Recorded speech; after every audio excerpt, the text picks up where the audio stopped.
Long distance relationships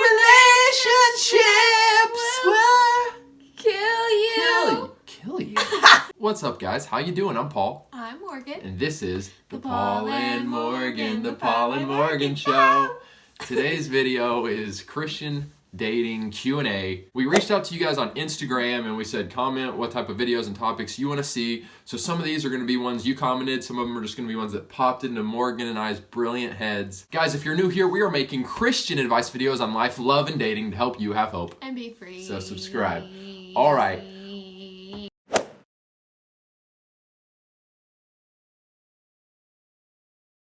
Number one, how do you keep your boyfriend or girlfriend from becoming an idol in your life? Woo! All right, the first thing that comes to my mind is you probably shouldn't be looking for a relationship until the Lord is your number one, like above all else. Once God is at the center of your life, then you go start looking, because it is easy. Like suddenly the emotions kick in, you think you found the one. It's intoxicating to be in a relationship, and so until you have a grasp on your emotions. We're not saying that those feelings are bad. We're just saying God needs to trump all. All right, number two is how to get over a person that you've liked that turned out to be toxic. You're probably not going to get over them if you keep texting them, if you keep hanging around them. So you keep following their Instagrams, you're friends with them on Facebook, you creep on their Snapchat. Right, like you're just going to keep having those feelings of the good feelings. We remember that we did have good times when we were together,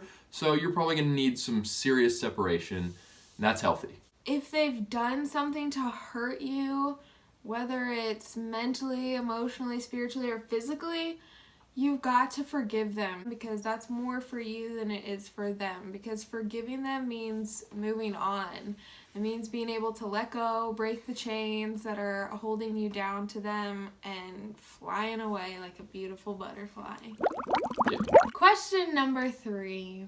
What if I have a crush on my best friend? Ooh, I've heard this before. I was just talking to somebody who was like, I didn't ask this person out because I didn't want it to mess with our friendship. We had such a good friendship. That's a tough one. Yeah, I mean, do you think that you guys are going to be soulmates? Then you should probably just chance it and ask him out. Morgan's saying chance it. Here's my thing. Your friendship with that guy or girl, because you guys are not of the same sex, like, once you do get married, your friendship with them is going to change anyways. It's a good point. So it can either be them you're marrying and get closer, or them you're not marrying and have a natural distance put between you guys. I'm not saying that you aren't going to still be friends, but it's not going to be the same. That's a good way to look at it. Wisdom. Number 4. What is the difference between like and lust? Lust. Oh my goodness. What? Get the ball rolling and then I'll jump in. Love versus lust. Why don't we talk about that? Love versus lust. Well done. Thank you. And there we go. Now you. Love is for the way you look at me. Extraordinary is for the only. Lust is more of a physical thing. It's more of a, oh, my body wants that person because my body's attracted to that person.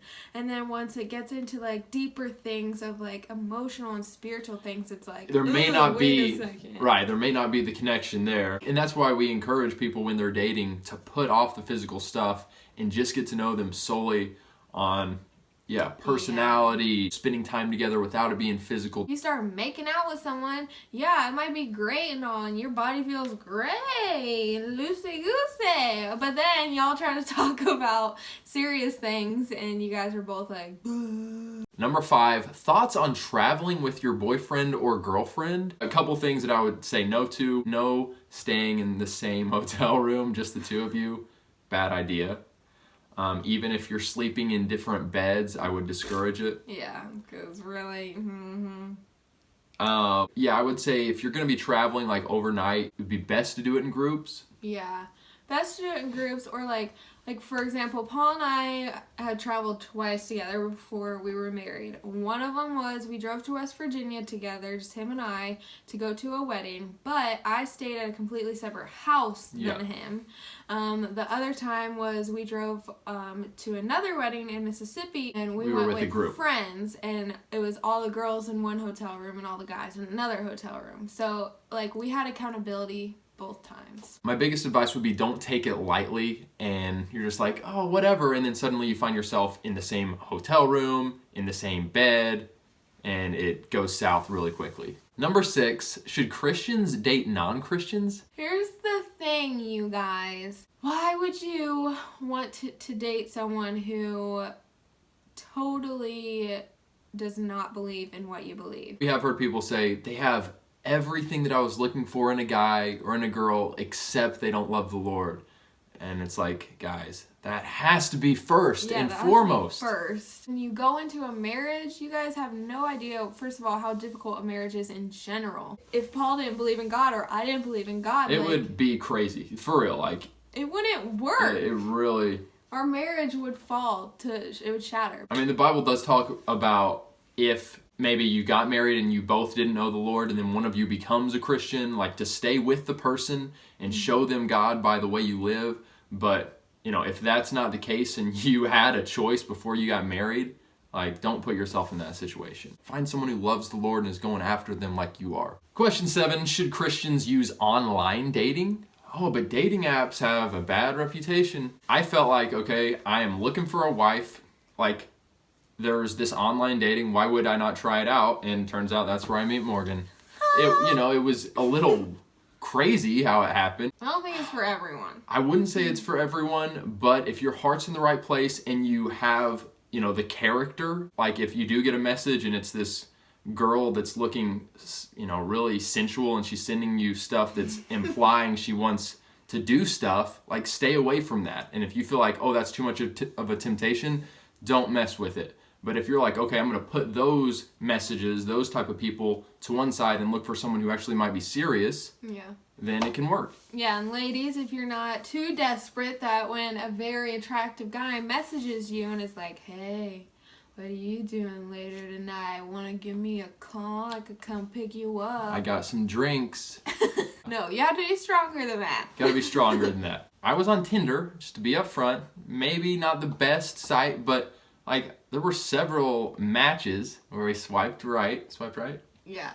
And before Morgan came along, and they were good girls. And I talked to one on the phone. I guess there are other dating sites besides Tinder that might even be better, that are more centered for looking for marriage. It's like Christian Mingle or Plenty of Fish or whatever. Tinder kind of has a bad rap where it's more looking for shallow stuff. But I didn't know that. I mean, just Me neither. I was looking to see who was on here, who was Christian, and who was looking for something serious. And booyah. Question number 8. Do long distance relationships work? Woo!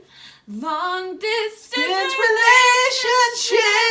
Does anyone remember the Naked Brothers band? If you do, comment below and let me know because I used to be obsessed. The Naked Brothers band? Seriously? I met them once. I got their autographs. Babe, that is inappropriate. That's inappropriate. It was a Nickelodeon band. They were never naked. They were always fully clothed. I loved it. Don't like the sound of that. Long distance relationships will kill you. Is that what they say? Yeah. So should we just leave this question to the Naked Brothers band? No, because one of my best friends is in a long distance relationship. I don't want her to think that I think that she's gonna die.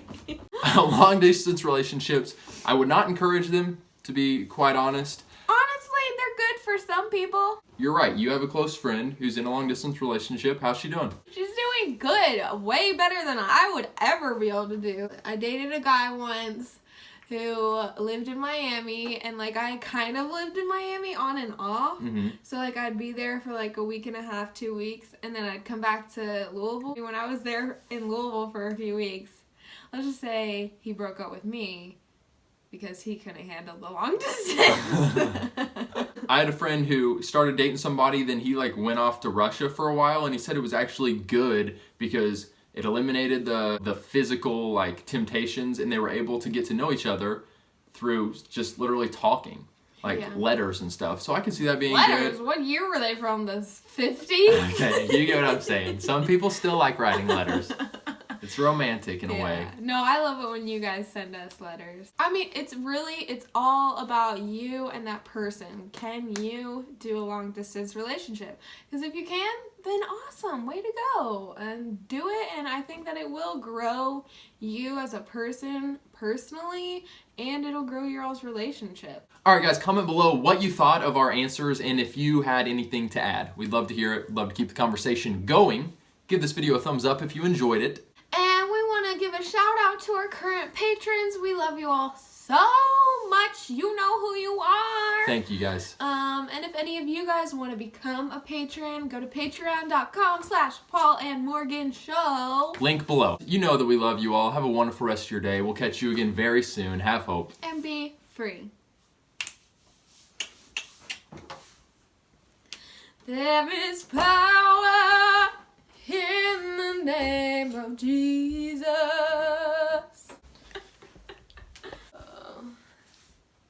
There's an army.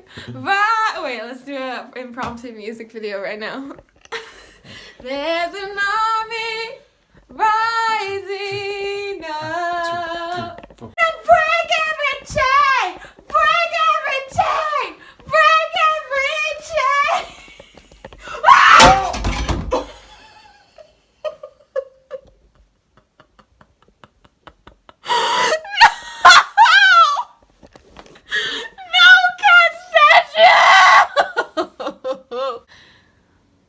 Why'd I do that?